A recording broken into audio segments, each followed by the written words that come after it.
వెళ్ళిపోయిన తరువాత భగవంతుడు స్మరణకి రావడానికి ఒక కారణం ఉండదు.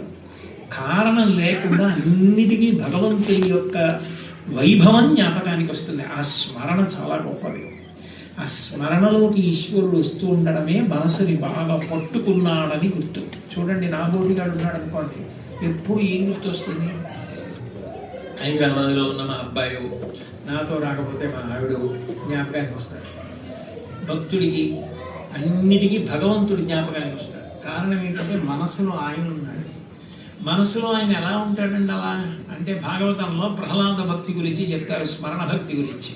పానీయంబులు త్రాగుచున్ కొడుచుచున్ భాషించుచున్ హసలీలా నిద్రాదులు చేయుచున్ తిరుగుచున్ లక్షించుచున్ సంతత శ్రీనారాయణ పాద పద్మయుబడి చింతామృతాస్వాద సంధానుండై మరచన్ సురారిషితుడే తద్విశ్యమున్ భూవరా అంటారు.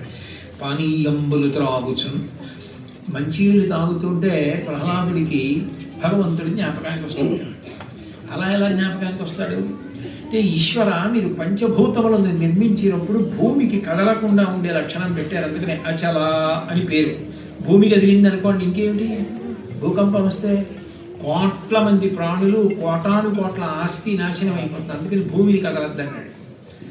వాయువు కనపడక్కర్లేదు, నీకు శరీరం ఉండదు కాబట్టి నువ్వు అందరిలోకి వెళ్ళి రక్షించగలవు, నీకు శరీరం ఉండదన్నాడు. నీటిని నువ్వు ప్రవహించన్నాడు, నువ్వు కిందకి వెళ్ళన్నాడు. నీరు పల్ల మెరుగు నిజము దేవుడు. అగ్నిని పైకి ఎక్కమన్నాడు.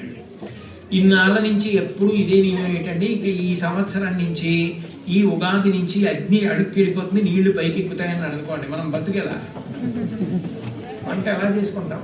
యజ్ఞయాగాదులు ఎట్లా చేస్తారు? కానీ ఈశ్వర నియమాలు మారవు. అగ్ని పైకే వెళ్ళాలి, ఊర్ధ్వముఖ చలనం చేస్తుంది, నీరు కిందకి వెళ్ళిపోతుంది. నీరు కిందకి వెళ్ళిపోతుందన్న ఈశ్వరుడు తలని తీసుకెళ్లి కింద పెట్టి పొట్ట తీసుకొచ్చి ఇక్కడ పెట్టాడు అనుకోండి. ఆయన అలా చేస్తాను కలించి శరీరాలు అన్నాడు అనుకోండి. నీటి మీద ప్రాణములు ఆధారపడి ఉంటాయి.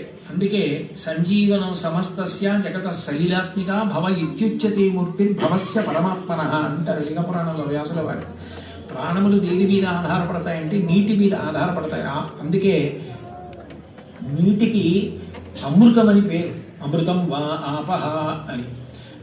ప్రాణాలు పోతుంటే, చైతన్యం పోతే నీటిని తీసుకొచ్చి ముఖం మీద చిలకరిస్తే మళ్ళీ చైతన్యం వస్తుంది, స్పృహ వస్తుంది.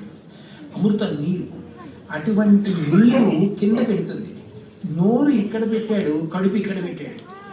దాహం వేసి ప్రాణం శోషించిపోతుంటే ఇలా పోసుకోగానే కడుపులోకి వెళ్ళి ప్రాణాలు నిలబడతాయి. ఎంత దయ అనేది! నీటికి ప్రవాహం పెట్టావా, కడుపు కిందకి పెట్టావా, నోరు పైకి పెట్టి